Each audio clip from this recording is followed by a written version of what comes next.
All right, so I think we are just starting out. Let me know if you can see me, if you can hear me. Should be coming through live, hopefully.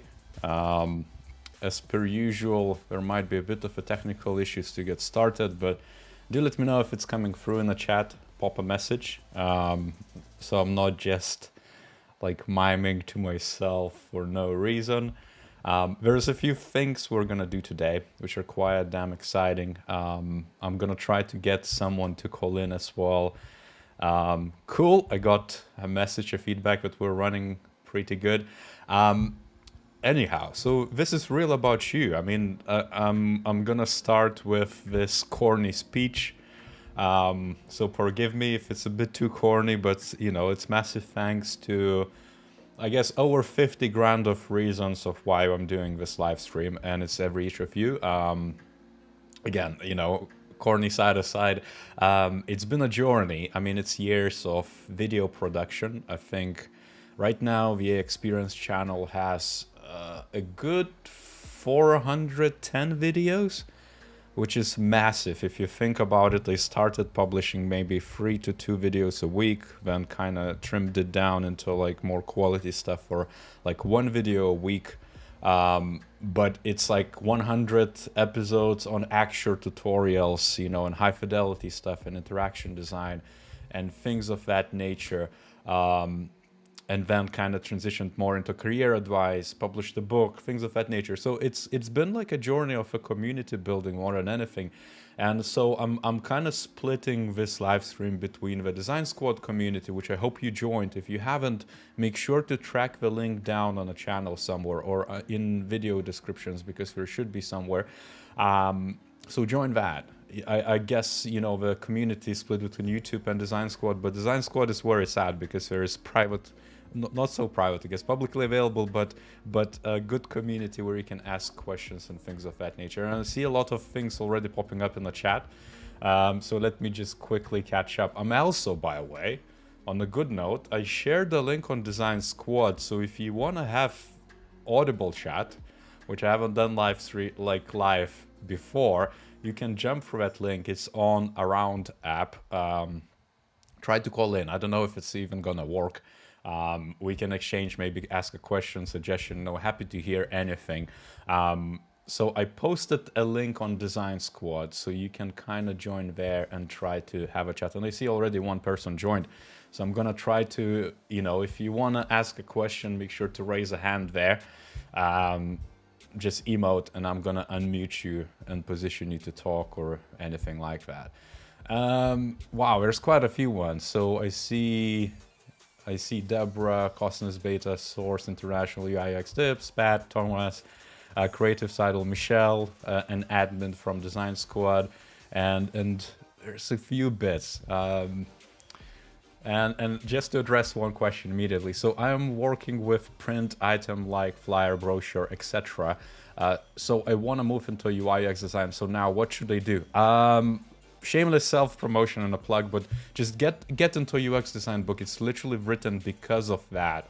And it should give you a bit of, I guess, understanding and a few tools to position yourself. It's not gonna solve it for you, but it's gonna be a good starting point, that's for sure, because you're gonna need to commit for years of learning and growing and hustling, hammering, basically. It's like if you wanna get into UX, you have to commit to like a really, really hard life of learning. It's not easy by any means. I mean, it's glossy and glamorous from a side, and you know, has perks and things of that nature, and you do a lot, and it's very important, but it's super hard, so just prepare for that. But get the book. I'm sure it's going to answer a few bits for you. Let's see. How do you find the time to do a video a week, from Michelle? I try to avoid video editing like the plague. Yeah, so, I mean, as with everything, you need to make time, but I'm gonna give you something actionable, Michelle. You need to come up with a system so that you can do that. Like, doesn't matter how well you feel or how busy you are. And to me, and I'm gonna give you, this is maybe behind the scenes view of how the experience videos are made, I bulk them. Meaning the production time, the recording, the research, the preparation, the thinking about it happens throughout. So I might just talk on Discord and someone comes up with a question, I'm like, oh, this would be amazing to cover in a video. And so I kind of put it on a video and produce it. But it's like a backlog. I could share with you my Notion table, but it's a Kanban board of everything I could be recording. And there are hundreds of things. It's just the time, of course, is the issue. But when it comes to recording, I might allocate a Saturday morning and literally record 10 videos and then edit them as I go. Well, 10 is overextension here. It's usually maybe, I'm happy if I record just one a week, but it usually I just record them every couple of weeks, or every I don't know, or once a month really, so I can in advance have material which I can edit, because life gets in the way. So I would never recommend to work on a video when you need it. It's kind of like preparing in advance, diverging as much as possible, and then picking exactly and trying to kind of produce it and edit it. So I hope that helps, but it's really the system. So if you can create that funnel of sorts which works with your life, it's tough regardless, but it sort of helps. I see a few people joining on a call, by the way, so raise a hand if you want me to, for you to come in and talk with other people. It's open to everyone. But let's see what we have. Thanks so much for thank you notes. It's so many, and I'm really, really grateful. What was your worst UX project and why? What would you do differently now? In UX, every worst project, and this is cliche, but every worst project becomes like the massive lesson. So I had a project for one of a public service, for government type of work, and it's all like the toughest things about UX is stakeholder management and everything you never learn in bootcamps or courses. It's how to work with other people. And if you have a tough person, which I had in that specific project, it just made everything a hell. The simple tasks become like a crazy, like a crazy ordeal.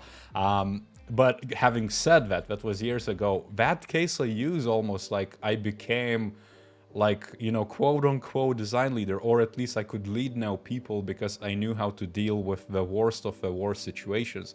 And I cannot give much of a detail there, but you can just imagine the worst situation UX designer could be. Like proper burnout and just complete disrespect from a stakeholder. That's it. And like that then, going through months of that, hone my skills, like developing thicker skin and maybe a bit more effective, I guess, where, you become like a razor sharp UXer. Wow, there is popping in quite a few bits. Let me have a sip. For a junior position to be able to go directly into the UX field without experience and only with a case study and certificate of the UI and UX design mini course program, is this sufficient? It could be. I mean, it depends on the market. It depends on the role you're going to apply. If, let's say, the roles in your region, in your market are heavily into UI design and they just slap UX on everything and call everything UX, well, if your case study is in UX and it doesn't matter how deep it is, might not resonate. So you need to reflect exactly where you're at and then, update and tailor your approach, I guess. Yeah, I mean, it's I don't know how helpful it is, but reflect where you're at and what exactly the job specs need, run through keywords. Engage with a recruiter as well. Like, recruiters are more than happy to help you as long as you become part of their network. So you can say, hey, I'm looking for these roles, but I really just need an advice right now. Can you help me out and give me a few points, or jump on a call, because I would be really grateful, and maybe in the future you can help me out to get the job or put me somewhere in. Recruiters appreciate that a lot. So don't hesitate to reach out to them, because they're in a people connection business ultimately. Should I start mastering the basic UI principles first, focus, or more UX? I want to become a UX designer. UI is a good start. So it's, again, market dictates it. Make sure to think about pragmatism side to that. So if a lot of roles requires UI design, you can get UI jobs and then slowly develop UX skills. That's one strategy. Another strategy, just be blunt and commit to UX hardcore things and just do UX, but that could also pose challenges. So it's up to you to figure that out.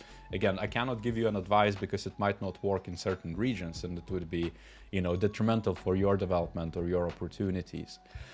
Do you feel the UX influencers seem helps or hurts the practice of UX, or is it case-by-case basis? I've been thinking of this a lot and I'm kind of torn. UX influencer is, maybe depends what you mean, Michelle. I guess the typical of what I think UX influencer is really someone who's trying to make influencing about UX make a living out of it. So I don't like that. I don't really support that, and I feel like it comes from a wrong place. For example, myself, I don't really put ads in YouTube videos exactly for that reason. And I'm kind of reflecting on that because if you do YouTube and your email is somewhere accessible or LinkedIn, you're going to get daily multiple messages of brands reaching out from random places like games and, technology, video editing, underwear, like random BS basically. And they're all like, oh, can you make a segment in your video? And I stopped even replying because even for UX tools, there's a lot of UX tools reaching out, and I'm like, I don't want to make ads, because if I start making ads, my life becomes a professional ad maker. And if I would want to do that, I would just start, multimedia agency producing ads for brands and make a living out of it. So this is where that distinction to me is, and a lot of influencers make that call and kind of hop in and they just make ads and they make a living out of it, and they want to do that for a living. Almost like talking about the subject instead of doing, and then kind of benefiting it, through like small income from some sort of deals and things of that nature. So that doesn't resonate to me. I don't want to do YouTube for a living. That's, fact. If I would pick a topic which wouldn't be as hard as UX. This is really just to help out other people because to start off with, I kept repeating the same advice to the same people as I mentored a lot of different individuals. And I thought I just got tired to repeat the same things because the questions were exactly alike. And then that's why I started making videos. That's all it is. And not to say, oh, like these influencers and I'm better.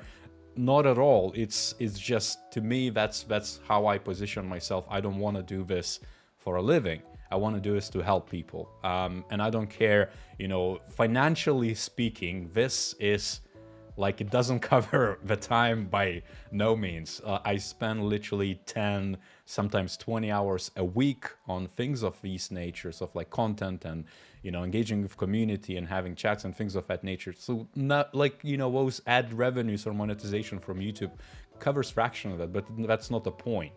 So yeah, like UX influencer is, I feel like it has to come from the right place, and then it also benefits you. I'm gonna give you another example. If Michelle, if you're looking into becoming an influencer, or anyone else kind of wants to make a more public brand, make it so it comes from the right place, because everything else is fall. Like, to me, the best advice I ever got from one of my mentors was, don't focus about financial gain because you're going to get deep into the weeds you don't want to sustain. So that to me would be ad making on YouTube. Or someone else, like, you might get into the field like finance, and then you hate it down the road and you can't, you almost feel like you're locked in and fixated to proceed with it even if you hate it. So things of that nature kind of, but if it comes from the right place, then you definitely can develop. And then it kind of sends a knock-on effect on a lot of different ways because, let's say I could give you an example. Recently, I got a new position in a new company. And one big factor was like, they didn't really care that much about portfolio. Of course, we did about skills and things of that nature because it's a head of role. But one of the examples given was like, oh, like we saw your YouTube videos and things of that nature. And I was like, sometimes I kind of like distance myself and don't even kind of share that this is happening. But I added it on my resume saying, I have a design squad community with this many members. I also run this to help out people in the career development and design, things of that nature. So it kind of positions you as a much more stronger, I guess, quote unquote design leader or someone who's influencing things. But not in a, I guess, hopefully not in a traditional sense of way where you kind of are just hammering a message because you want to become famous on a platform which doesn't really, it's not really your forte, I guess, or you're there for, anyways, I'm waffling now and going on a tangent. Hope that makes sense. How do I join a community? Check a link, it's definitely on the channel. One of the videos maybe should have a link, or even if you go on Discord, I think it's publicly discoverable, just type in Design Squad, you should find it. Do you have a go-to design podcast where you feel actually something in blah, blah, blah, blah, blah? No, I don't listen to anything design. And not to say that there are no good ones, I just don't really have time. I usually opt in for audiobook or very general or very specific skill set. So if I would want to, this is actually one of the videos I'm working on right now, is you're going to reach a time in your career where reading a book on, let's say, UX psychology or UX strategy or UX leadership is not going to be enough for you to be successful. And you're going to need to pick up very specific resources. So if you want to become design leader, you better be crunching leadership books in business scenarios and everywhere else. If you want to become strategist, strategy books and business scenarios, because those readily available resources are digest from someone who had experiences in certain scenarios and might not be applicable for you, but also doesn't allow you to grow well and kind of very holistically. So I can't recommend any, but having said that, depends on your journey. Join on a Discord community and ask. I'm sure there's going to be a few, and I've seen quite a few links, by the way. I'm gonna pause. I'm gonna try to do this quick jump into the chat, into the Audible chat. Let me see if I actually can jump into that. This is gonna be an experiment, so bear with me. And do let me know if you can see this. I have one hand, so let me see. Hopefully it's not gonna break anything. Let's see if that works.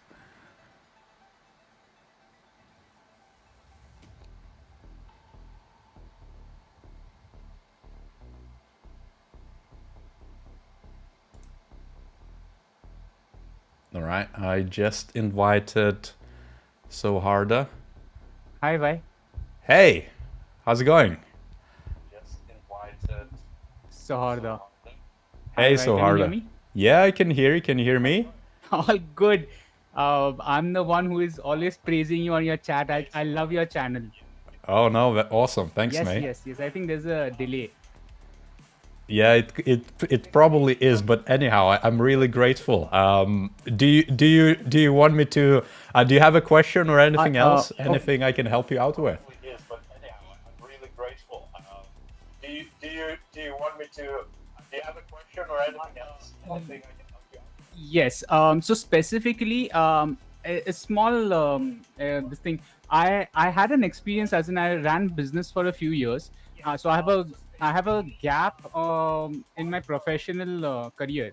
After that, I ventured into UX UI, and I am going to travel to Dubai to get for a job. And I saw you have a Quora article from 4 years back, which says that you need to hustle your way into the industry. So my question is that, I was kind of thinking, I just have this one case study. I have applied all your principles into it. And I was thinking I'll just go door to door and talk to anyone. So do you have any suggestions? Like, how do I hustle my way into the industry? Like, I have a gap of a few years in my professional experience. Yeah, so that's a good question.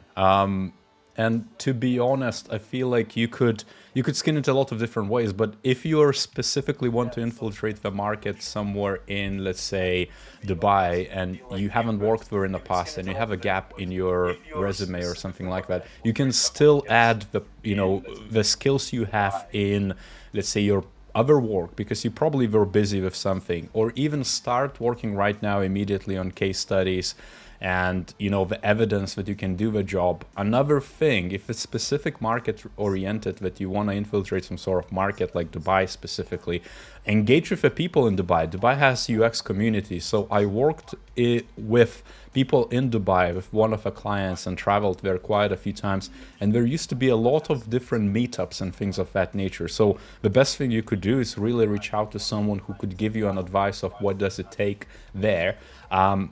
From what I observed firsthand, Dubai didn't have that much of a UX maturity. So it was more of like a UX, UI, product design. So like UI skills were more valuable than UX. And there was a lot of, I guess, because of a wealth, I guess, or general wealth or shared wealth, social economic aspects, it's, you know, there's a lot of consulting involved in that. So a lot of Dubai clients, at least from my experience, kind of tap outside of a Dubai and they try to get consultancies from outside. But yeah, you know, you just need to work on it. I mean, it's not to get too much like Gary V here, but you know, you're gonna need to invest a lot of time and just hustle through it. Not to get too much like Gary V here. Oh, there's a bit of feedback. I hope it helps you. So Harda, I'm gonna mute you for a second. We can. Yeah, thank if you have so a much. question, I love your content. Again, Yeah, you have anything last, or do you know? Anyways, let's come back to that. Just raise your hand if you any have advice any you can give on that is helpful. Yeah. Thanks. Cool. I'm gonna remove you from stage for now. Okay. Let me see if we can get back to there's quite a few different follow-ups. Jacob is saying that we do in Dubai. He always gets offers from Dubai. All forms of educations are helpful. Thanks for congratulating and thank you notes, by the way. I hope this is helpful. If you want to join on the same, you know, on a chat and have a quick voiceover and kind of have a chat, just do make sure to go through Design Squad community. There's a link. I'm gonna try to get people in. Let me catch up what I missed. Any tips of strengthening UI skills? Ooh, that's a tough one. To be honest, UI skills, it's never have been my expertise or forte. I kind of relied always on people who do it well and do it for a living in multidisciplinary UI teams or like UX teams. So I would hire someone to help out with that and take on more of a strategic role and take that on.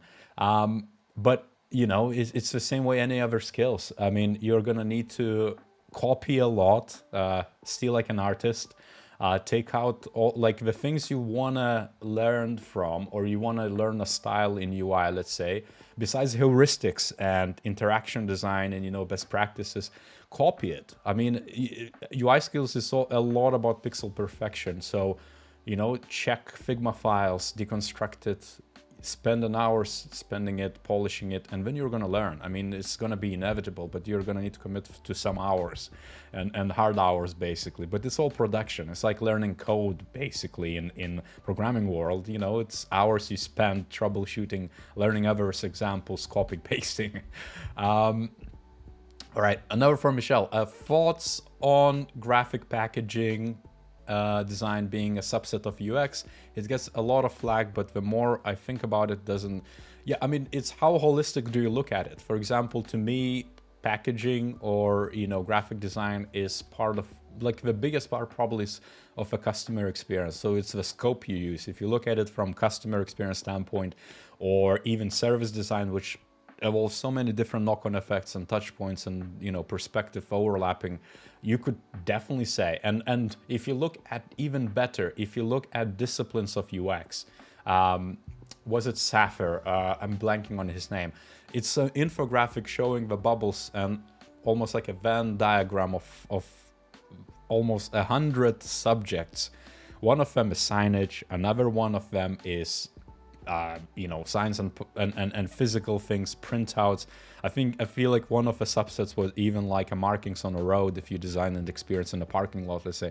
So everything to me is UX ultimately. I mean, you know, it gets a lot of flack of labeling that like that, but there's a lot of that too. So it's the lens you look. And to be honest, it comes down to how good you are at it. So let's say if you're to design customer experience, which has a lot of those physical touch points, you might need to outsource it or delegate to something, because that, it's still experience design or user experience of sorts of customer experience again, but it's like all those segments could be approached not just by you. So you need to share the work as well and just recognize where you're good at and where you're not so good at, and then maybe need to delegate or ask someone else to do it, basically. So, it's also another thing. I feel like where UXers get lost, because they tend to overcommit and think that everything UX they need to do. So, especially in like service design, where you have physical and offline touch points, and they just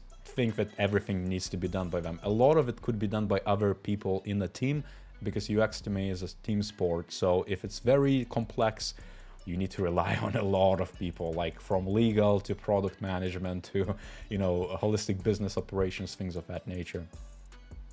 What are the UX fundamentals that an absolute beginner should definitely learn?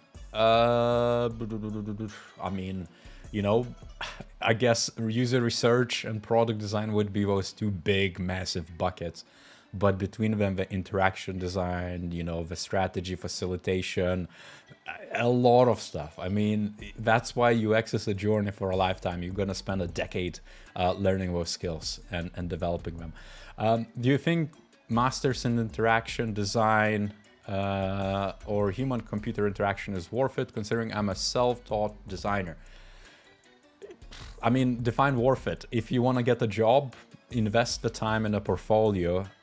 Again, different regions gonna value it differently, but when it comes to comparing the candidates, because you're always gonna be compared, there's gonna be many applicants, experience and evidence that you can do the job is gonna trump any note on a paper. If your resume is bare, sure, it matters, but to me, the titles like earning PhD again or masters or something like it has to come from the right reason. It shouldn't be ego driven. It shouldn't be, I'm now gonna call myself a doctor or a master in human computer interaction. It should be because you're so passionate about the subject that you wanna be almost like one of the many people or one of a few people who shape it, because your research papers and your studies would then feed into the next generation of learning it.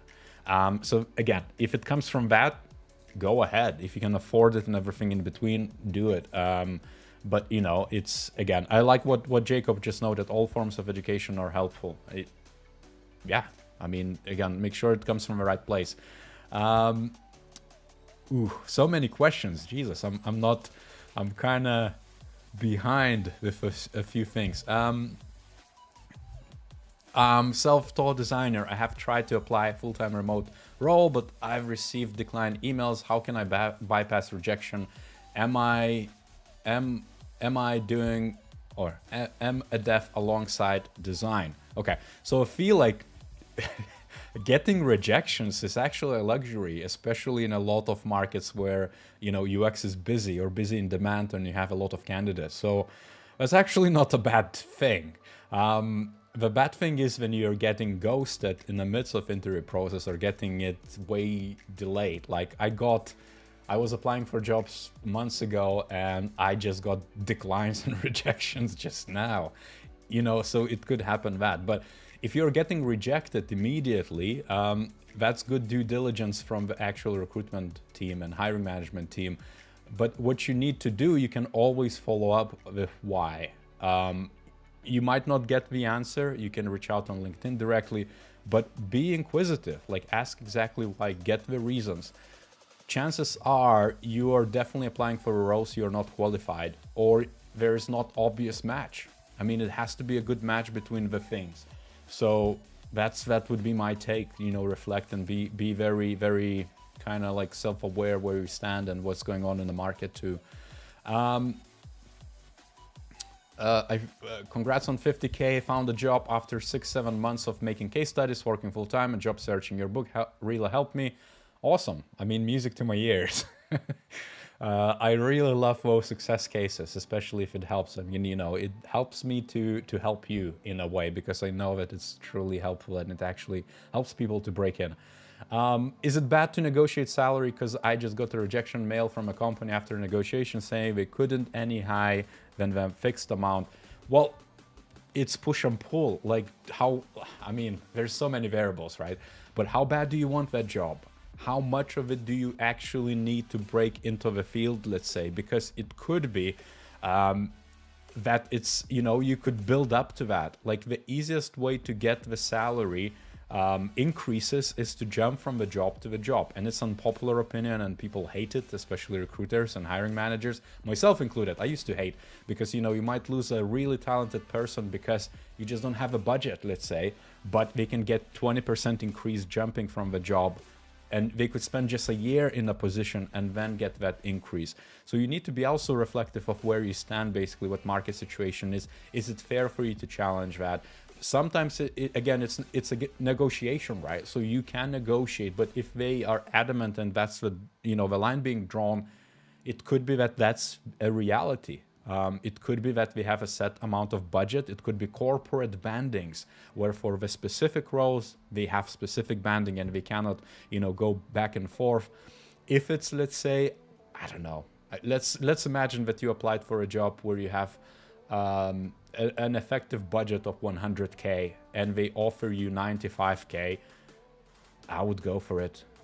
If you want 105K but they offer you 100K but it's a perfect learning opportunity, go for it. I mean, those few Ks you can increase, you can always get promoted internally. You can, again, jump ship if it doesn't work out in the end. You can learn and get a lot out of it. So, you know, you shouldn't just look in yourself with salary. And I don't know what that specifically is. Maybe you asked for something reasonable and they just lowballed you with, let's say you asked for 100K, but they said, oh, 50 is only what we can do, but market rate is 100. Well, you're better off then, because you don't want to starve either, or, you know, be underpaid. Because another thing, by the way, if they lowball you clearly and you know this is way below market rates, this is how the UX is viewed in a company. So it's another representation, because they imagine that this is how much value you're going to give them. You just won, basically. I mean, you know, you dodged a bullet in that regard. So a few things to consider. A lot of things. What do I get next? What's the other newsletter you sub to other than BPS, British Psychology Society? I guess Seth Godin's blog. Yes, you're right. There are only two newsletters I always read every instance, or, you know, I catch up to, and that's because they are easy to digest. But it's British Psychology Society and Seth Godin's blog, Bulletproof.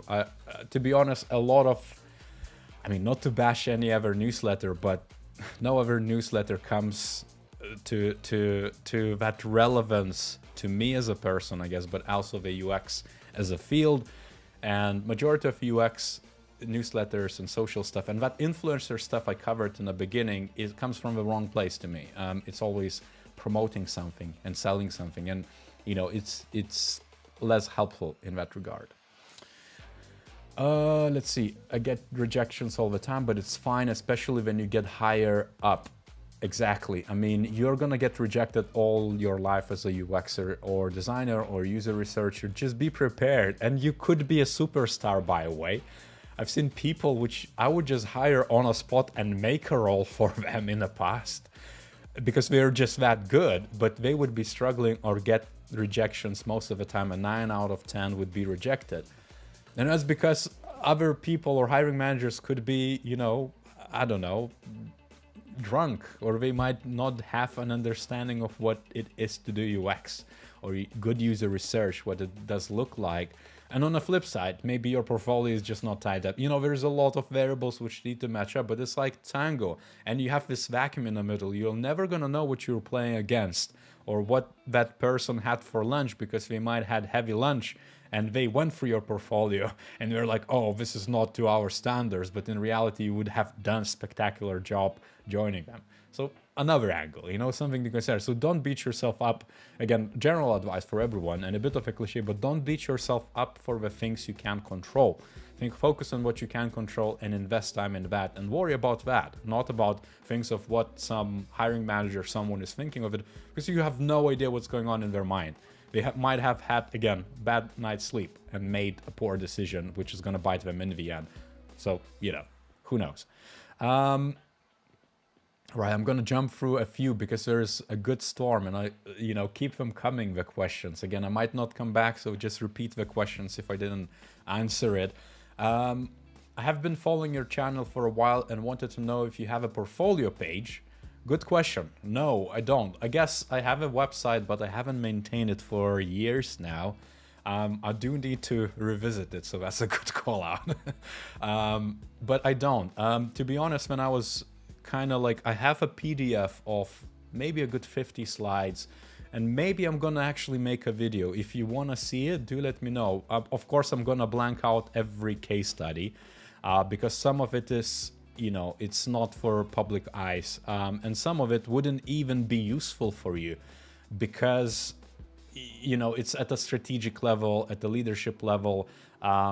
So if you apply with that portfolio for, let's say, mid or even senior roles, you might not get in because it's too detached. Like, let's say I talk about design operations, strategy, developing of design teams, things like, building diverse teams, investing in that time,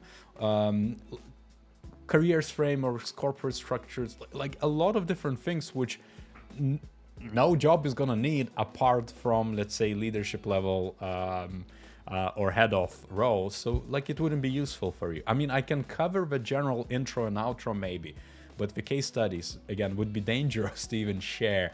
But to me, PDF is a way to go. And I see a lot of, like, Jacob is obviously experienced person. I've seen on like a few comments throughout the years, if I remember correctly, with really knowledgeable contributions as well, has a PDF as well. And PDF is good, and I'm sure he's gonna agree, because you have a free form, you have a format you can tweak, you can literally have every case study in your, past few years, like maybe 20, 50 of them, whatever is a crazy number, maybe just a few, and then pick just the right ones to assemble a new PDF to apply for a specific position.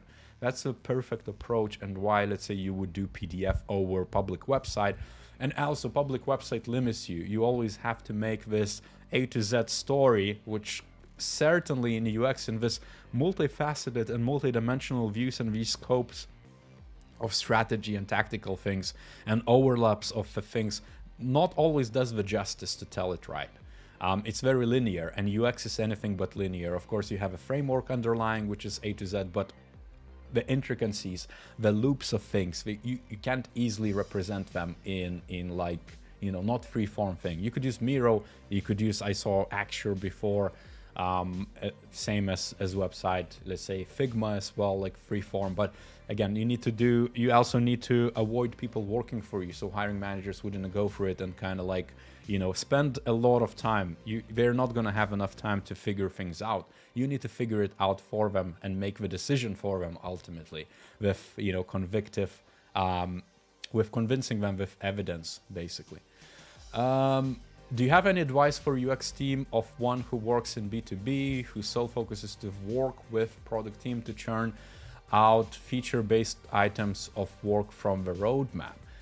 I guess not to answer a question with a question, but would be, what challenges do you actually face? Are you just about to start being one? There is a good book, The UX Team of One. I'm sure you know of it. Do pick that up, but the challenges wouldn't be any different than anywhere else where you would be a single designer. Or even if, a lot of UX projects not gonna have more than one designer either. You might be part of design family somewhere where it's established culture of a design and organization, and you might share different methods and have support. But as a UXer, chances are you're going to embed it in squads anyway solo. You might have support from researcher maybe, or UI designer, if you're a generalist, but you're always alone. So it doesn't really matter. It's going to have, challenges are obviously going to be not to put that into, your mouth and say, this is what you're asking, but it's going to be, management of stakeholders, working and partnering up with a product, setting expectations, things of that nature. So invest a lot of in trust building more than anything. And, you know, that's easy to do. Well, sorry, easy to say, hard to do, but it's worth one. So if you can actually engage people in the right way and invest time in figuring out how you can build trust, pick up the books on that. There's a lot of like things of negotiations, push and pull methods, things of that nature. Just spend time in that, and that's gonna make you, as a result, a better UXer and more effective one.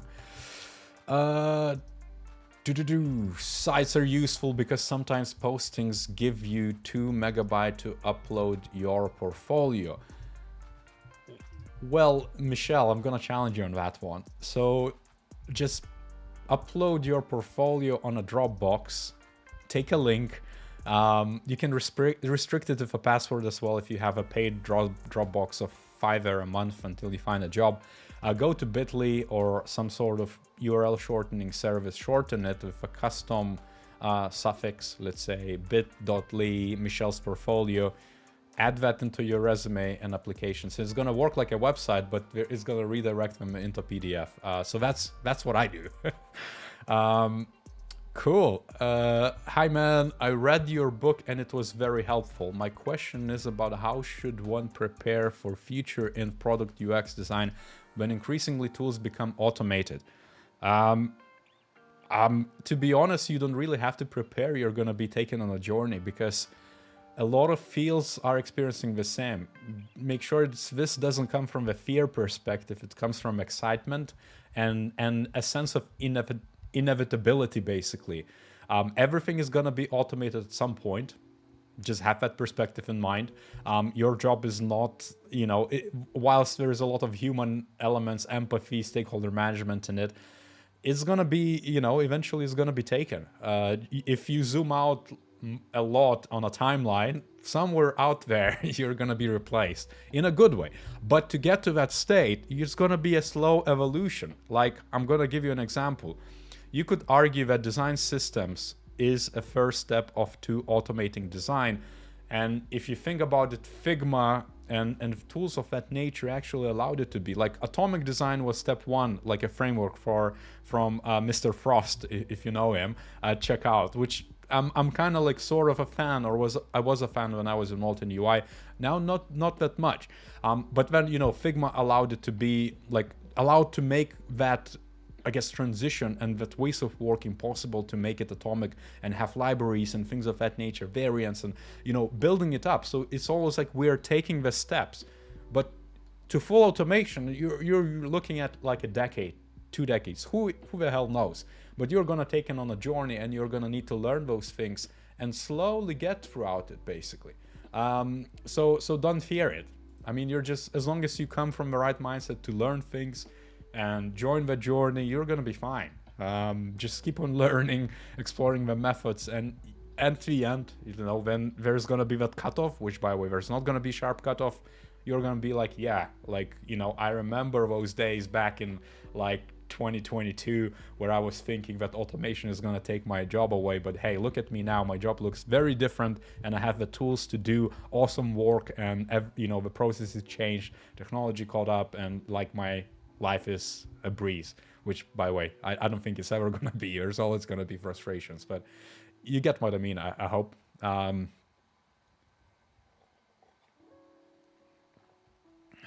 Cool. All right, let's see. There's a lot of positive notes. I'm not gonna address those, but I'm really, really grateful for all the thank yous and, you know, congrats on the growth. Again, I'm gonna reflect with a corny message as I did in the beginning. Like the VAEXPERIENCE channel has over 400 videos, which is a crazy number, right? Like, I think 410, 412, something like that. I sometimes reflect on it and I'm like, wow, this is insane. Like, you know, it's like so many hours spent producing it, but also for someone to catch up and watch. So it's been a few years actually of this, you know, to get to 50K. Again, it's super niche and I don't really care about the numbers anymore, but I feel like it's a milestone, which is a small, big thing. It's good to reflect on. Cool. Let's see what else do I miss. What is the best OKR platform that you ever seen?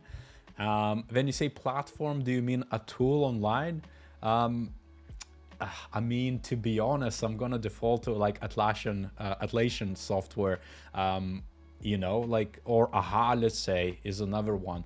But to be honest, like most of the teams don't really need go beyond Miro or Excel, because the OKR shouldn't be vast. There shouldn't be so much to manage that you need like an extensive tools.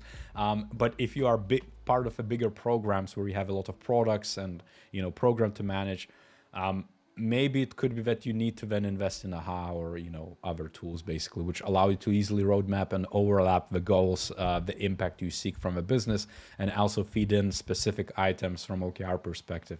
But, you know, to me, OKRs is about process. It's not about end result. You know, it's about achieving alignment more than anything. It's not like a magic tool which is going to make everything easy. So that's that. Let me see, one thing I wanted to address. One of my first tasks for work is to get to know a certain product of a company from all perspectives and then come up with ideas to make it better. How would you get about this? I guess, and this is a question from Martina. Well, I guess maybe it comes from you starting a new job, right? Or is it kind of like generally speaking that you like to explore new things for case studies? I don't know. I feel like you know the good approach. I don't really know how to tell you. User research, exploration, investing more into discovery than actual design is definitely a very general but very, very important advice, I think. Is it possible for you to do UX design sprint of a real world concept project? Thanks. It is, I mean, for me as a YouTube creator, hate that word. As a I guess a person on a YouTube creating videos, it is possible, I guess, but you know, you rely on a team. You never do design sprints in isolation. So it's like a big commitment. I was even thinking by ideating back in the day, like when I started producing actual tutorials, that, oh, it would be awesome to create like a web series called The Project, where you go through like a true UX project and ask people to participate and literally solve a problem for a business or something like that, and record as much as you can and make, you know, interviews and almost like a The Office vibe type of thing. But execution of that, just imagine how much time you need to spend. Like if I would, let's say, be financially independent and I have a time in the world, I certainly would. So yeah, trust me, I'm excited about these things, but it's just the time. The time is you know, a bottleneck, and I'm sure you agree with me. Cool, let's see. There's a few bits from Jacob. Tools change, basic design thinking doesn't. That's definitely right. Especially the human factors and psychology elements, behavioral sciences, things of that nature. It's always going to be, even if we evolve much, our behaviors and attitudes change towards technology. Still, someone is going to have to interpret that. Granted, we are automating a lot of that, so go far away. And I feel like there's going to be that transition hastened. What are your views on finding UX? Ooh, damn it, I'm struggling to catch up with all. What are your views on finding UX job in 2023 with 4 UX design internships under the belt? Take this as with a big grain of salt. I had a lot of friends who had a lot of internships, especially in like US. I don't know, it's like maybe a culture of internships, but a lot of people kind of get hooked on internships, and they only can get more internships by doing internships. So be very careful so you don't get on that never-ending train of jumping from internship to internship. Like one internship really should be enough for you to get like an associate or entry-level job, or more than enough, as long as you invest time and you're exposed to right things and you can work on your portfolio so you represent your skills improving and you can do the work. So just, I mean, you know, for arbitrary number for internships, right? But to me, it's like, if you ask me, again, big grain of salt. I don't want to bash or like demean what you're like investing your time, but for internships, I like a lot. So I would definitely hammer on and work on a portfolio and get that job. Like take that as a challenge, basically, right? Cool. Some of the questions. How would you fix Microsoft Teams? I'm kidding. Don't answer this one.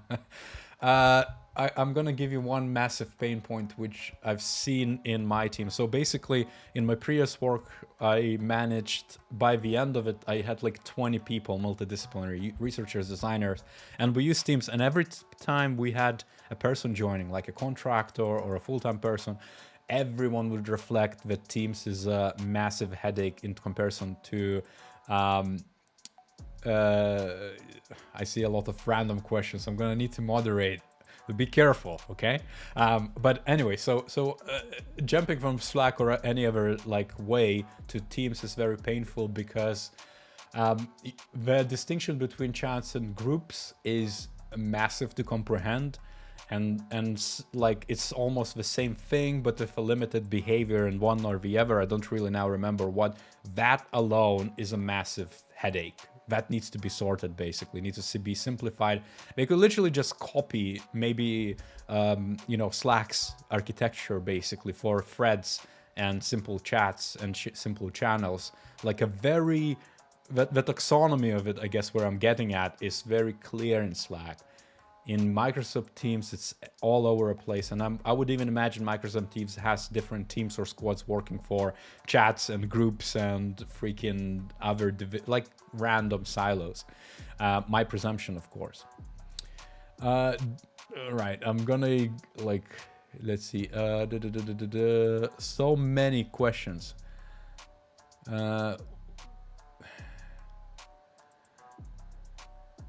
One key thing with jobs is to network. That's a good point from Jacob. I feel like it's a big one because, well, I guess even now you're kind of networking if you think about it. Like you having a chat or even joining a community or being on LinkedIn and, using maybe vanity points and posts, trying to build up yourself or sharing some knowledge or engaging with people generally helps a lot because you need to be visible. And I feel like in a way you need to be visible because if you don't, you're gonna get hidden basically, and you're not gonna kind of surface your skills as well. There's a lot of kind of maybe more philosophical sides to that, but you kind of want to showcase what what your skills are, and of course help people, because it's not just about yourself, it's not just about you and your career progression, it's also like connecting. Like I hate the term networking as well, where I think in the Design Squad community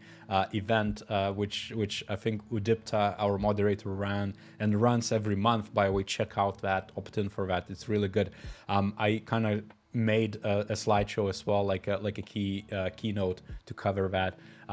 It's all about connection instead of networking, because network means that you just spread so thin to stay connected and afloat. But in reality, it's one-to-one relationships which you should be focusing on, because those are the people who are going to remember you. And if we have this opening or their employer is hiring in the future, they're going to be like, oh, I know this UX designer, or oh, I know this guy who I met in a conference or had a chat online. I'm going to ping him. Maybe he's interested, or drop him a job ad, or just reconnect. It's as simple as that. I'm reading your book these days and it's very helpful. I would really appreciate if you can do videos on how to start with a case study as a beginner. Well, what's a challenge, Kamal? Like, you need to give me, like, what's the struggle? Is it that you're unsure, it's uncertainty? Like, what's the pain point? Tell me, because then we can ideate together and maybe someone in the chat is going to give you an advice. But be specific. Ultimately, it's hard work. Not that it's gonna help you, but specify it, please. We can then, have a good follow-up. Let's see what else. What do we have? Thank you so much for answering my question. It's about time I built a portfolio in my CV and finally get out there. The internships I did weren't at big companies. Does this matter? No, it doesn't. Internship is like, you could be an intern at Google in UX. Of course, Google, it has a gravitas to it as a brand. So a lot of people who don't know what UX is are going to value it and kind of put it, forward or try to gauge that way. But I'm going to be honest, like, saw so many applicants in the past which had like Microsoft and Google and things. And on average, doesn't really matter. So that maturity also helps. If you apply for mature spaces, they're just gonna be like, yeah, like, you know, you might be shortlisted by a recruitment manager, but then hiring teams are gonna look for detail. One thing to call out, and this is super, super, super, super important for everyone. This is like a massive risk if you think that you need to do internships or learn about UX and then start working on CV and portfolios. To an extent, yeah, you need to learn fundamentals, but it's going to be about applying them to projects. So you need to work on the portfolio, I guess, through the projects as a proxy, as a starter from the get-go. Like if you learn a skill, tomorrow you apply it and then document it and come up with evidence, because it's almost like too late. That's why you're stuck in the internship way. You don't have a portfolio or CV yet. So all you have is those 4 internships. So what can you do? The hiring manager is going to be like, oh, they can do internships. So that's what you get. Get a bit more, like, you know, strap in, buckle up, and freaking work on it. Like, it's as simple as that. Just, you know, make a decision and proceed with it, because that's all you need. I recently got laid off from Microsoft, and the connections I made there have been helpful. Yeah, that's a good networking bit. And it's actually, I mean, to reflect on that a bit more, the relationships, the individual relationships you make at work in your particular places are really, really important, because a lot of people, I mean, this is anecdotal, myself included, but a lot of people I know of get the new opportunities, especially the good ones, through the people we know, because everybody changes their jobs. You never know, down the road in a half a decade, 5 years, 2 years, 1 year, who knows? You might get a reach out from a person you truly connected it in your current workplace. And so, you know, spend time building relationships and understanding people, because, you know, what else is there to do? You spend so much time, you might as well connect with people. Like if you spend those 8 hours, 12 hours, some crazy hours in UX, right? Like daily, you better have some fun and social fun, because those things also matter as a knock-on effect, not like a primary focus. Cool. Let me take a sip. Make sure to also hydrate.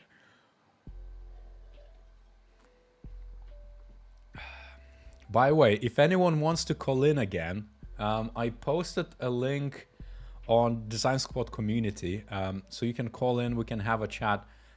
I think there's a bit of echo, so I don't know how painful it is for those listening in, but if you want to, you know, have a verbal exchange, you know, make sure to hop on.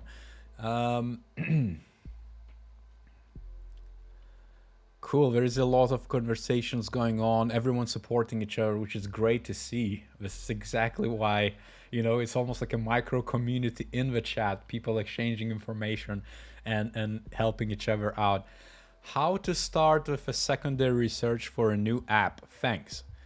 Secondary research is market research, it's existing stakeholder insights, it's everything readily available, which you haven't engaged and I guess planned for as a UX designer.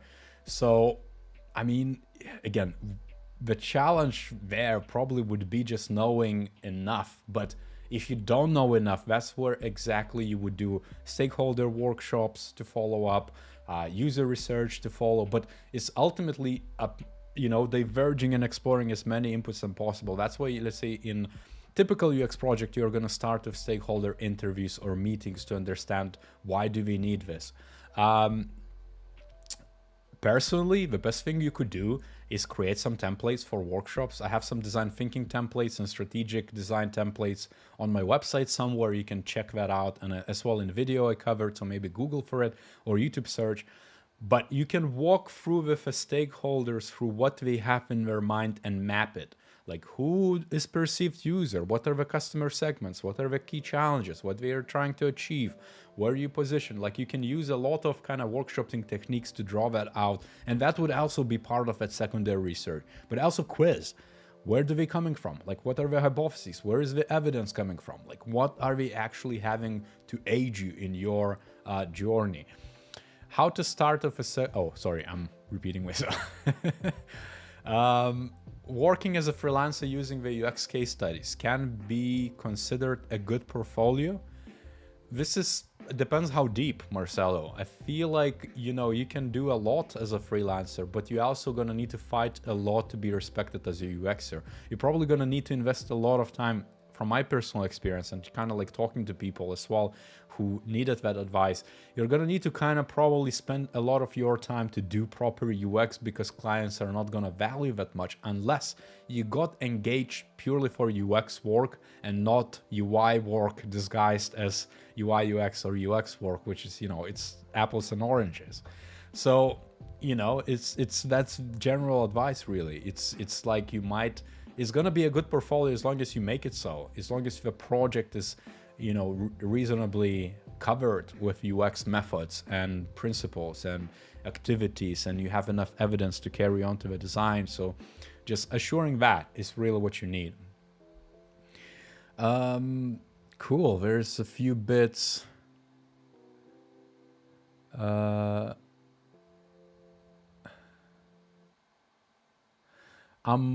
done with my website, but I'm finding it difficult to write content to sell myself. Do you have any advice for me on how to start?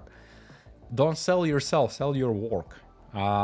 That's probably a key distinction, because if you're trying to sell yourself, you're trying to sell a product. You are not a product, your work is a product, so frame it that way. But generally what you need to look into is how to tell a good story. Start there. And then the rest is gonna follow, because you're gonna take people on a journey from, you know, from attention grabbing something to them making a decision. Oh, this is actually a good guy or a good person, sorry. Like, so we can, you know, get you on a call and have a chat if it's worth to explore further. How to deal with the decision-making process being an intern and the only UX designer at the organization. Make sure to check the response I had on like a UX team of one. I had a very similar thing, but it's not very different than that. As an intern, you're not going to be viewed much as a contributor. Maybe you're just going to be observant at most points, or kind of like an assistive pair of hands.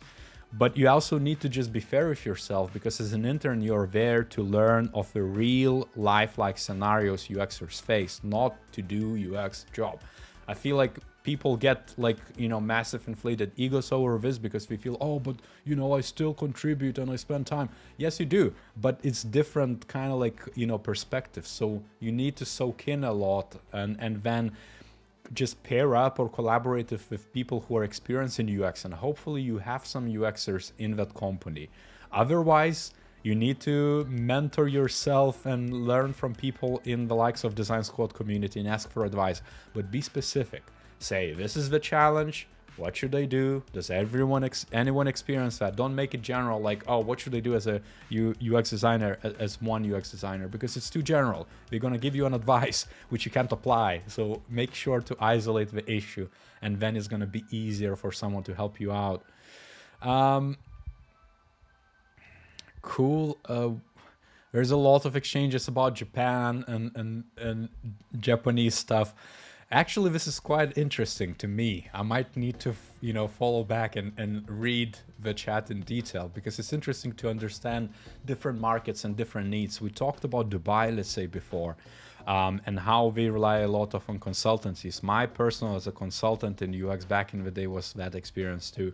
But I'm sure that everything, especially in like isolated cultures, like Japan, let's say, which had historical isolation in a way, or different kind of cultural aspects to that, and you know, not like a permeation of different cultures, like let's say Western world has, and you know, a mix of things. Like there's gonna be a lot of intricacy. So I'm very intrigued.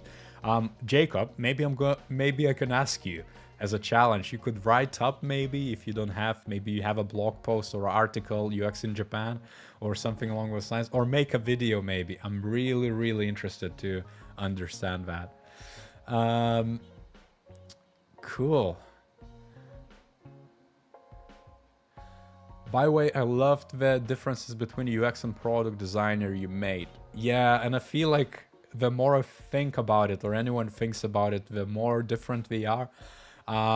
so right now I'm working in a field where product design means industrial product design or physical product design. So if you ask, that's another pain point of like that title. Like we probably should have stuck with digital product design, and that would almost just be the same as digital design, which really has partial UX, but not really a UX as a specialty. But again, there's going to be a lot of people who are going to be offended or argue about that, but who cares? It's UX is UX, and it's a result, it's a process. So you can call yourself whatever you want. You can be a UX designer as long as you do justice and user experience is represented right, and no corners are being cut because of biases for UI, let's say, and not so much for user research. Cool. So Jacob has the business article about Japan and UX. Jacob, why don't you share it on the Design Squad community as a follow-up maybe to the stream somewhere? I'm sure people are going to be intrigued to read up on it if you can. I would appreciate. Of what quality does my passion projects need to be for me to confidently start applying for a job? Depends on the market, on the industry. No easy answer here, but check the job specs, check exactly what we need in terms of skills, and then you're gonna know if you cover that or not. This, again, in this channel, you're gonna get a lot of UX general advice for portfolios of what, I guess, good should look like or what bad looks like, so you know what not to do. Again, regional needs are gonna be specific, so reflect on that and kind of just step back and say what's there on the market. I also try to engage with people who are there, who got the job, who could give you an advice. There's a lot of mentorship communities, LinkedIn, stuff like that. Hustle. Just go and ping people. Basically, ask for advice.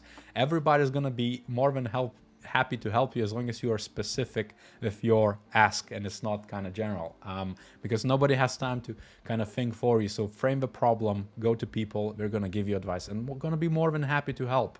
That's why there is a boom of those mentorship sites, Cool. Let me take another sip. And we're running over an hour. This is crazy. So I'm gonna maybe start a bit of kind of timing, but do ping the questions. I'm gonna try to run through as many as possible.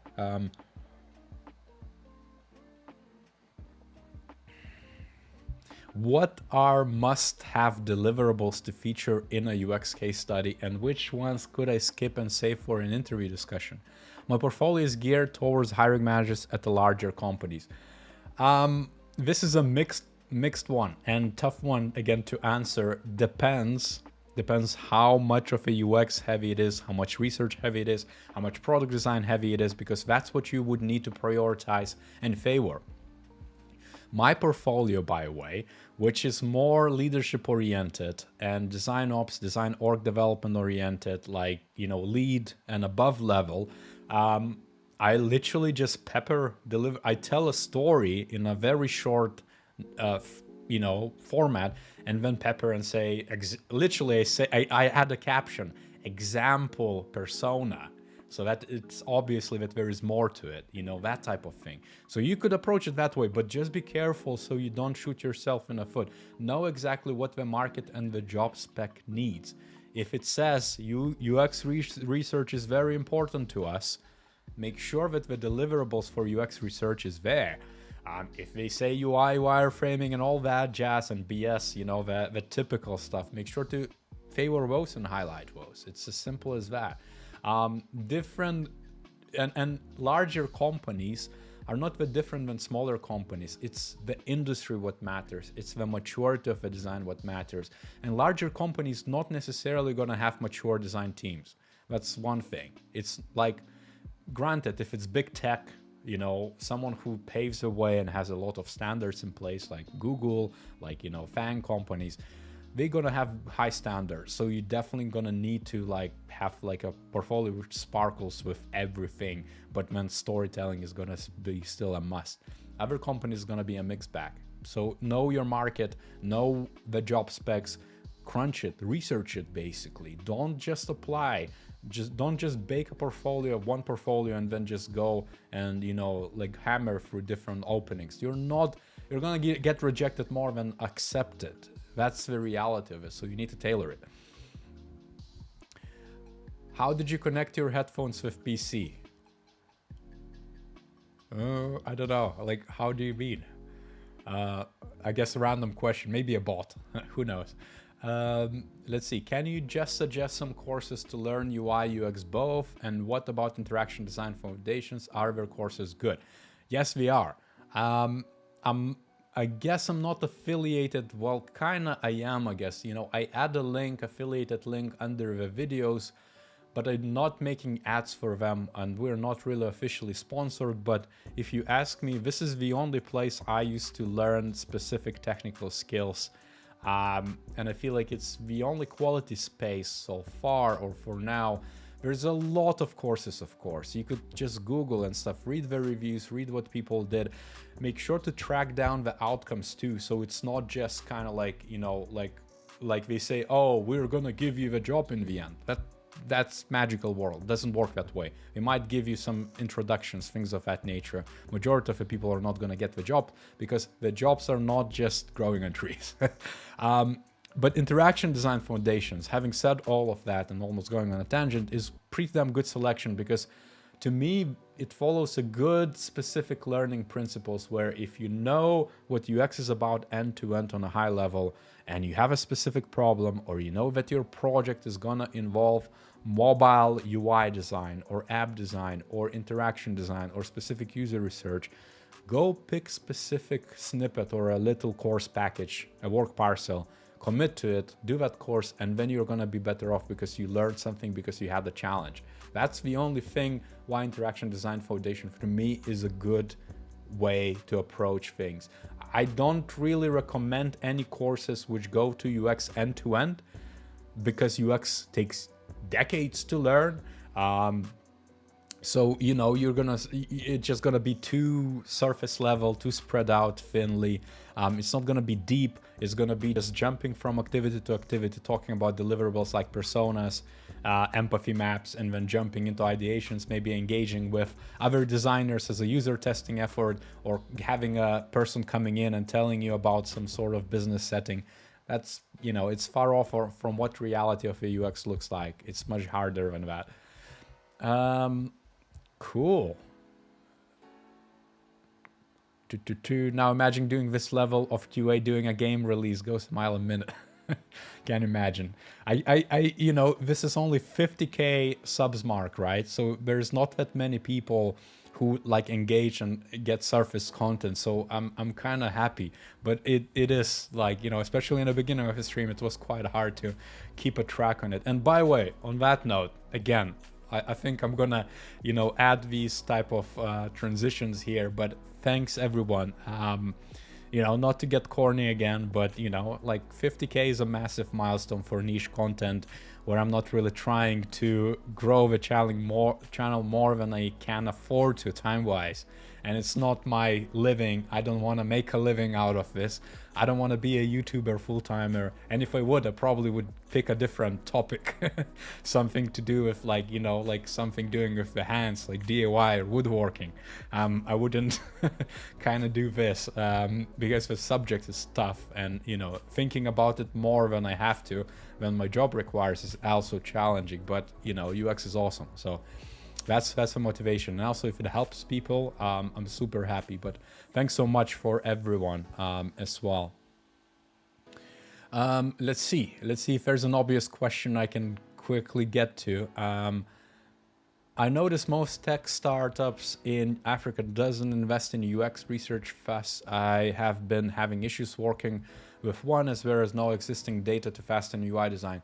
But Joy, take this as a challenge. Like, I mean, come on, this is an awesome problem. You, as a growing designer, now have a responsibility to make the change happen. You can develop your skills and start the movement to change it. Like, let's say if you would want to do the same and develop in this unstoppable UX leader in Western world, or any other place where design maturity is quite high, I mean, you know, like, you would just kind of drown. Nobody's would like notice you unless you hammer. Like, there's timing and everything. But you should take it. Like, literally, you could be that freaking design leader who increases maturity in the industry, events, meetups, leading by example. starting to invest in your projects and doing it, I mean, it's going to take you a lot of time on a side which you might not have, but it's a worthy thing to do in whatever capacity. And maybe it's a call to action to everyone on the stream as well, because it's like, if not for people who, you know, sacrifice just a little bit to teach other people, to change the minds of people who are difficult, like, it's going to be cast on someone else to do. And it's like, then you have a struggle town. You have thousands of new UXers who join the workforce, they might land the job, and then they just put their hands on their heads and are like just shocked of how hard it really is, and that no one in typical business respects UX, let's say. Because why would they?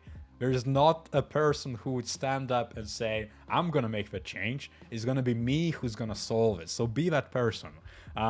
You know, a bit of a pep talk, but make sure you just commit to it, because it's definitely worth a thing to do. Like, you're going to reflect and you're going to grow from it. You're going to experience so many pushbacks that the next time you can use different tool, different methodology, strategy, and then you're going to develop your own skills. So it's a bit of a selfish thing, but it's also very, very, it's giving back a lot to others.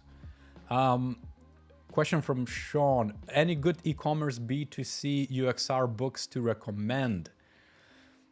Tough one. I can't really recommend, to be honest. To me, I guess it wouldn't be context dependent, Sean. I feel like the books, the general UX research books, like Think Like UX Researcher or Just Enough Research by Erica Hall or David Travis, you know, the other way around. But like, it's a good start. But then you really need to apply in that context and, you know, pick the right methods and learn from it. And better yet, if you join environment which is already having some UX research. If not, you're going to need to experiment and figure out what works, what doesn't work. Again, I don't think it's specific to the industry. UX research is industry eclectic. It's strategy ultimately. You can't have strategy without UX research. So that's maybe another pivot you could look into, like how to better strategize and integrate specific UX workflows. UX research operations would be one of the things you would need to invest. And this is more maybe from strategy and design leadership level, but that would definitely be part of the time you would want to invest into it. Other than that, do you have any specific challenge maybe? Or what do you experience right now? Maybe someone in the chat or myself, we can kind of chip in and help you out to get unstuck if you are experiencing any kind of blockers. We're going to be much easier to also help you out. What would be the first UX research deliverable you will introduce into low UX maturity company? It wouldn't be a deliverable. It would be, well, I guess you could make it a deliverable, but it wouldn't be about deliverables. It would be about driving the process, the planning aspect of that. It would be saying, like, it would be literally sitting down with the business stakeholders and running a workshop and maybe using a template, which, by the way, I'm going to make a video and I'm going to share a simple template which you can run through in every single project kickoff, capturing the stakeholder mapping, the KPIs, what's presumed scope and out of scope, what are the risks, things of that nature, then going to hypotheses and outlining those, then saying this is what research is going to look like and saying who we are going to engage with, what are presumed customer segments, how many interviews we're going to need to do, what's the sample size, and you run through with the team through that, with business stakeholders, product team, engineering, whoever is involved, and you arrive at this plan. And then use that to say, now we're going to do quant, we're going to do qual, we're going to do surveys, we're going to do interviews, we're going to do ethnographic research, stuff like that. That would be the first massive win, because then you're aligned. And if anyone questions it, you can immediately nip it in the bud. So it doesn't come down to that, which a lot of UX researchers do and make a mistake. They kind of do it too late, especially growing ones. They don't set up themselves for success, or they don't set up the project for success. They kind of jump into it and they say, oh, I need to interview 5 people. Who are these? And the business stakeholders are like, why? Like, I told you what users need. I told you that users are not what you want to interview. It's like, no, it has to connect with what they want to achieve. And if you can take them through the journey, they're going to be aware of what you are actually coming from. And you're going to set yourself up as someone who knows shit instead of, sorry, the language, but you're going to know who does that. So that would be the massive deliverable, quote unquote, like a freaking plan which everybody contributes to, and you can align things and set it up for success. Cool. Let's see. I went a bit on a tangent, I think, but let me see if I missed anything meanwhile. I'm also curious about what you think about at Matai question. Let me see if I can track it back now. Can you re-ask the question? I hope it's not gonna be about some cryptocurrencies or headphones, which we got before. Okay, I found it. I'd like to help more, but unsure where to start since I'm new to your community. How do you want to help? If you want to help, I mean, the community needs moderators, the community needs contributors. The immediate thing what community needs, the design squad, this is selfish, but what it needs, it's really, it needs, I saw the comment. Anyway, what it needs is really someone helping out other people. So if you want to help, doesn't matter your skill set as well, engage in conversations. How important is social media presence for UX designers? I know for other design fields it helps a lot to advertising their talents, but is that needed? Okay, let me finish the other one of how you can help community, and I'm gonna talk about design community and then get back to your starter of that question. But how you help is really helping other people or engaging and having conversations. It's going to help you to learn and understand what other people think and where are the limits, but also help out and actually engage, contribute to other people's growth because they need advice. It could be that you're going to give them wrong advice and you might have, some sort of criticism battle. Putting egos aside is going to allow both to learn. But now going to your starter, which is, I guess, the first part which got missed somewhere. How important is social media presence for UX designers? I know for other design fields, not that important, to be honest. I mean, again, it has to come from a good place. I hammered that message about influencers before, which just make sure to watch it back because I spent quite a few minutes ranting that people come from a wrong place. It shouldn't be about ego. It shouldn't about you. It shouldn't about your story in life and how you freaking got fired and covering that bullshit. Sorry for language, but it should be about helping people out and actually answering the questions they might have and also thinking about what people actually need who are coming up. Not just about, like, let's say your peers or someone who's above you, let's say, or it shouldn't even be driven by you getting a work, let's say. It should be thinking about what community needs and helping individuals. That would be the first step, because then you're gonna create quote-unquote network. You're gonna create connections, which you can then pair up. You can do projects together. They could refer you. Maybe eventually you're gonna engage and get a job or work with them, stuff like that. That would be the most important part to use social media for. Just help other people. That should be the basis. Should we invest in cryptocurrency in headphones? Yeah. Well, actually, I mean, don't take this. This is unsolicited financial advice, but probably now is the right time to invest. But don't follow my advice on that either. Hi, VA. I'm wondering how much you think networking matters when it comes to UX design. Yeah, we covered that. Make sure to come back to it. I'm gonna put some timestamps for specific topics. But yeah, it matters a lot. I mean, more than you think. And if you have a hunch that it matters, that's what you're asking, matters a lot, because a lot of the jobs in the future you're gonna get is gonna be through networking. So think about that. It's gonna be through referral, someone someone is gonna reach out to you.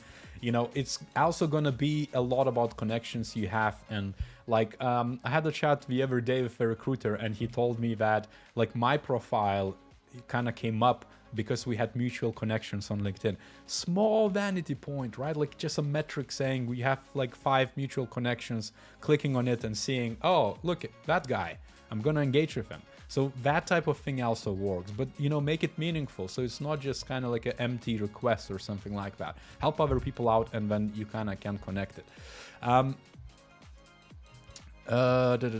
Wow, so many questions and so many things to go through.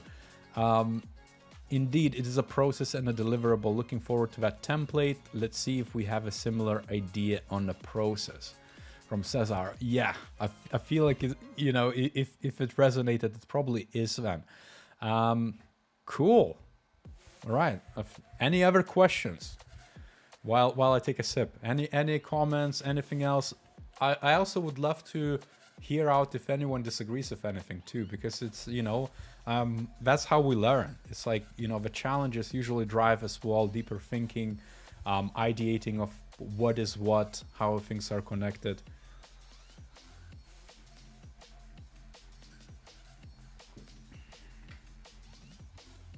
People, oh, this is philosophical one. This is deep one.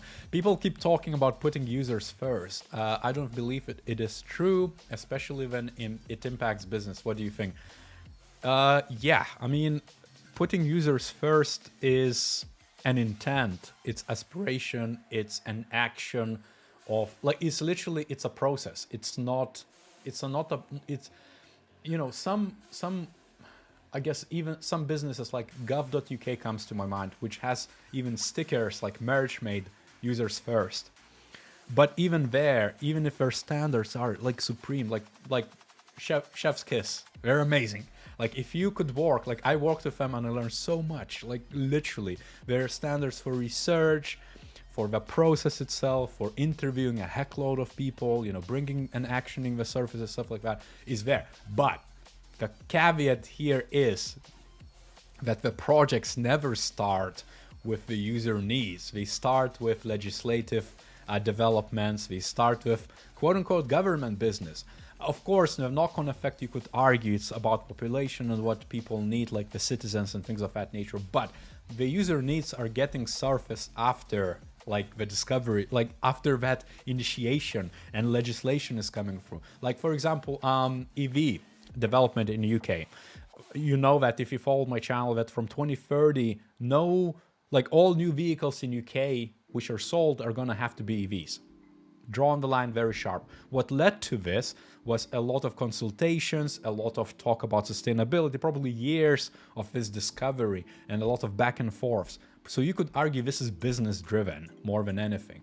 It's driven by, this massive business of sustainability and world development and the economy and a lot of other businesses involved. There was a lot of consultations. I can guarantee you from my experience, they engaged with firms and people, individuals, surveys were done with citizens and mass. Like a lot of parties were engaged on global and regional level and local level in the communities. And then they realized this is a requirement, these are the impacts dependencies, and now let's go and talk to the users so that we can make a better digital service in gov.uk, so you can have a website where users can come and read more about this legislation. So that's user first approach. In of course there's going to be caveats and differences, but you get my point that user first doesn't mean that we start with, oh, this person on the street needs this, let's create a business or inform a business. No, it's always going to come from some sort of challenge, from problem, and it's always going to be, it's going to be put to the metric of money, of finances. It's always cost saving or revenue generation. It's nothing more than that. Like even if you take green technology and green tech, granted we're going to have a lot of positive knock-on effects on the environment, but even then, it's going to start with someone having an idea that, oh, look, we have this problem in the environment and, the global issues and stuff like that. We could actually benefit from this and also benefit that problem. And therefore, we need to sell maybe more vehicles or the subscription service. And then let's recognize how to engage with customers or that market and then do the user first approach. So kind of challenging, but, that dynamic. Ultimately, hope that makes sense. It's a long-winded answer, but it kind of covers it. Let's see. Every long-winded answer results in so many questions being being missed though, so I might need to come back to some things. Is this your office or home with all those post-its? That's my home office. I have a bad habit at optimizing my office, so if you've seen the videos from very start and like 4 years ago, it looked very different than what it looks right now, and the places changed, and you know, the items always change. So I'm trying to always kind of think, oh, I need to optimize, because I spend hours every day here, so I kind of try to invest a lot of, well, finances and everything and time to optimize it so it's comfortable and somewhere where I want to go to every day, you know, to feel comfortable and do my work the best I can do. So it's always a process, but that's my office, and massive sticky notes and whiteboards I use. Did you move? Yes, I did, a few months ago. Let's see. I'm taking courses from IXDF, and I think their materials are excellent. They also offer certificate programs that are super affordable. That sounds like you are selling them. Like someone from Interaction Design Foundation joined a chat to double up. No, but I do agree. Jokes aside, they are pretty damn good, especially if you have a problem. Make sure to have a problem first and then find the learning and try to solve it, because you're gonna have the learnings, the theory, but also the practice beyond just isolated academic means, which is quite synthetic usually, and it misses that practicality of kind of like putting it into real stuff. It is not possible to always put the user first. There has to be balance. Yep, definitely. And that's exactly, I guess, service and app point from Armando. Definitely. It's not one or the other. Yep. EV is counter ecology.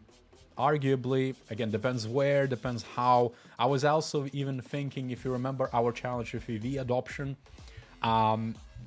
you know, if a lot of people adopt EVs, then you need a lot of charging ports, then you need a lot of free parking spot. Like, you need to do a lot of stuff, which is the knock-on effect could be harmful if it's not controlled, which is going to be something we see in the future. How can you carry out ethnographic research when the project is about deep job search? Depends on really the environment. So are you remote right now, and are the job search remote? But ethnography in that regard, I mean, this is oversimplification because I don't know your limits and how business limited you are or resource limited strapped you are.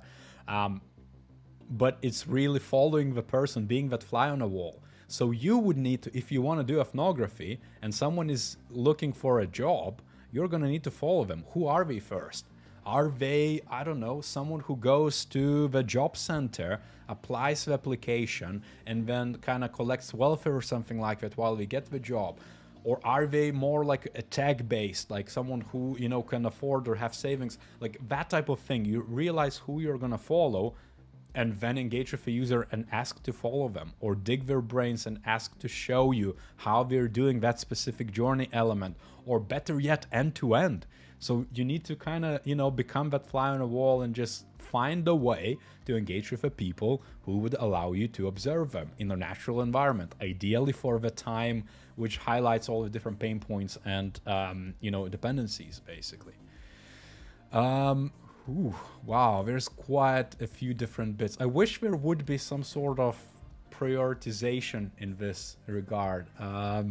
What are the most important things to look for in your first UX job? What is the make or break criteria to take a job? I have a video on that, by the way. I have 2 videos, actually. There's 3 things you should look for, and then 3 additional things you should look for.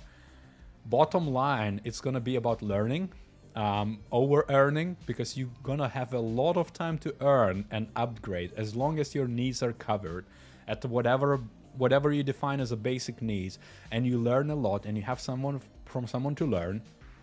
Happy days.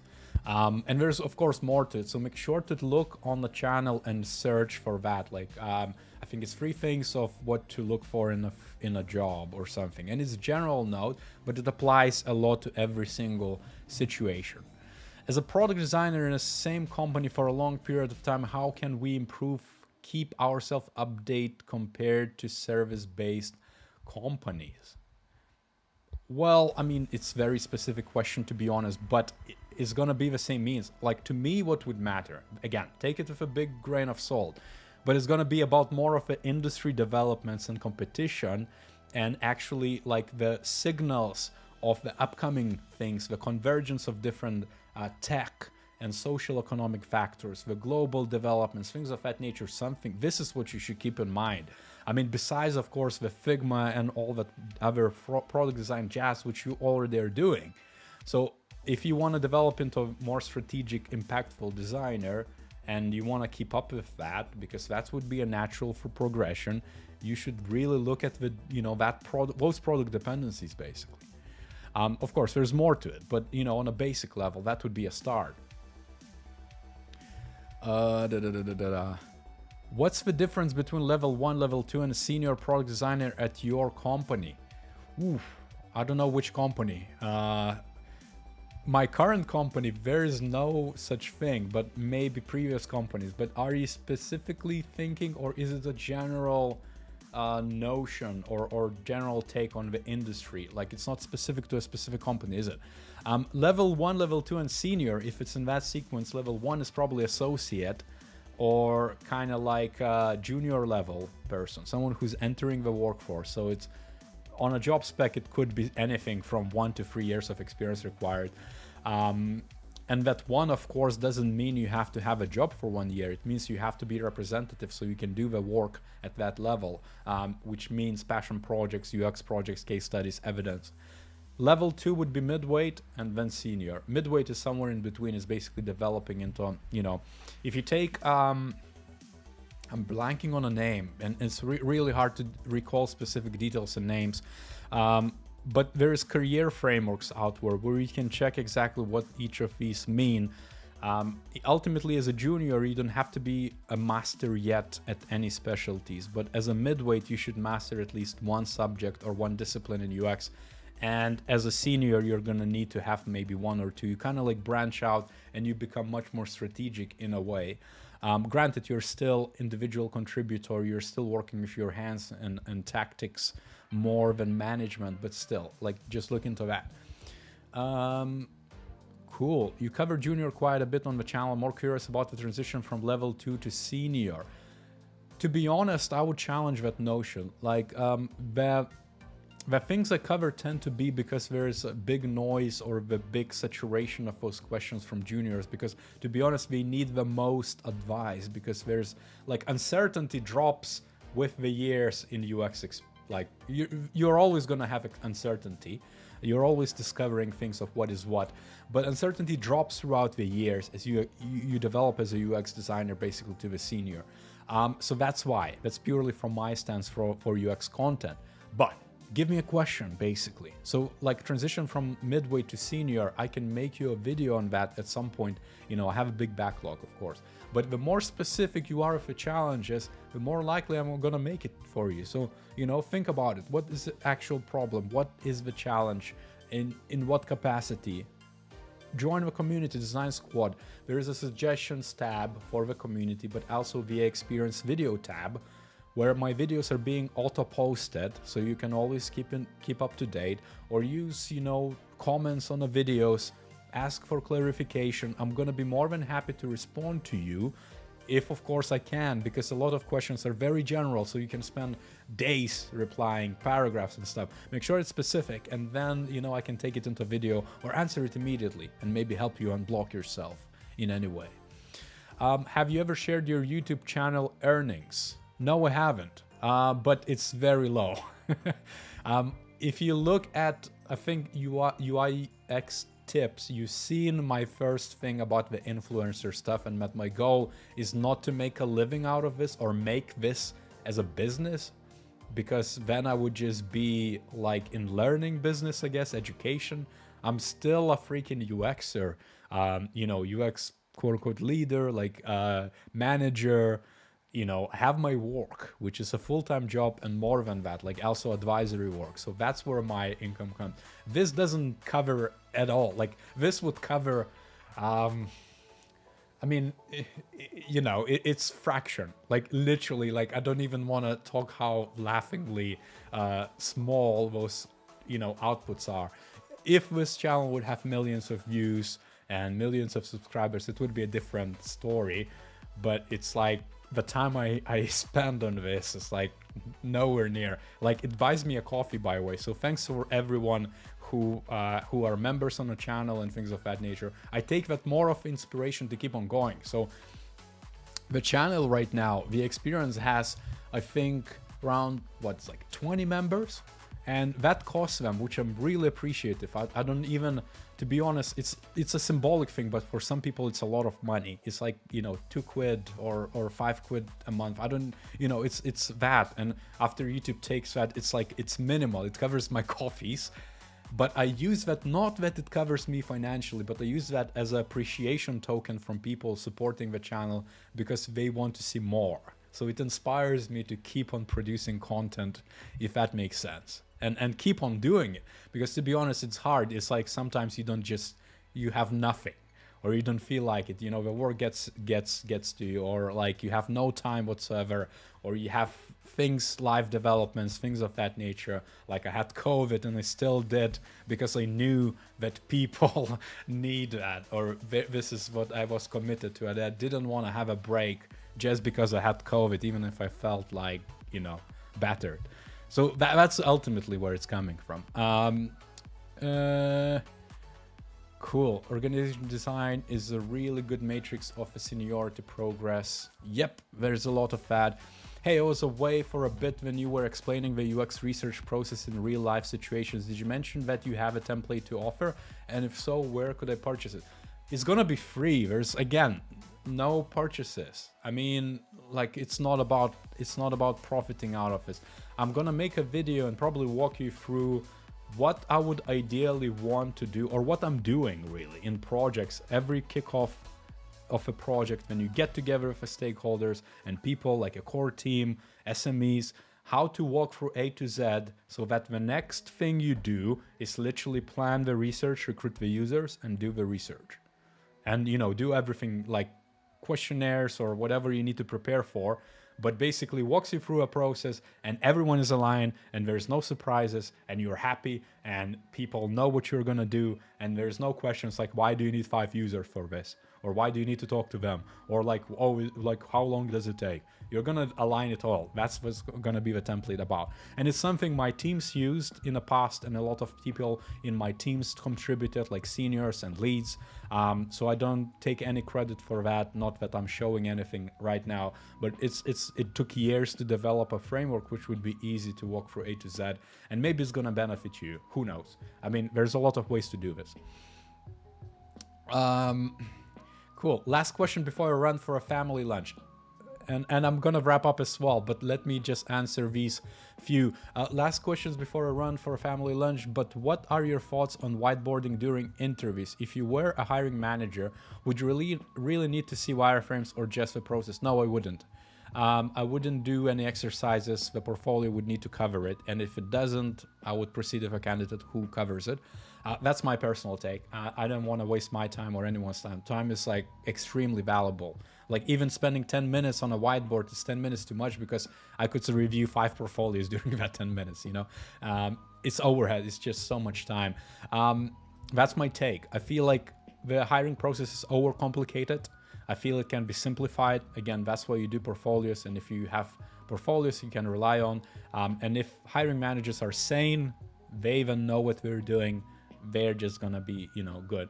Of course, another aspect to that story is working together. So maybe that's what's being assessed, how you interpret, how you involve other people. That should be a different story, though. Like could propose workshops and things of that nature and walk them through facilitation. But it shouldn't be hidden behind solving some sort of positioning of a button left and right or something like it, or a flow between 2 views. And nothing matters. I mean, you've been there, you've done it.